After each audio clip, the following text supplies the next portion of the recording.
राजा मिलल एकदम इंडिया ठाप लल्लन ठाप कौलस मेहरारू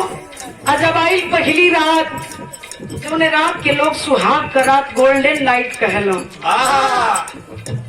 गयल मुगल सराय मार्केट में गयल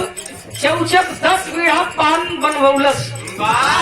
वीरेंद्र 2 बीड़ा इकट्ठे घुलावत एक साथे एक बीड़ा कोई घुलावत हुई 2 बीड़ा इकट्ठे साथ के मुहे में डलस चौचक 8 ठे पाकिट में डलस 2 ठे मुहे में 8 ठे पाकिट में जब पहुंचल मर्दा दुल्हन के सेज पर कहलस मास्टर कहा कहलस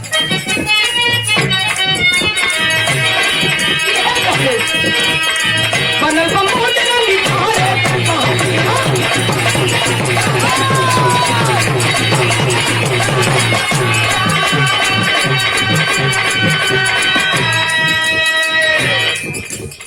और ये बिरहा जगत के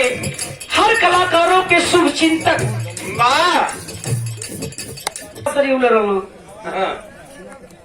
हमारा लोड सब ना ले पावला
Yeah.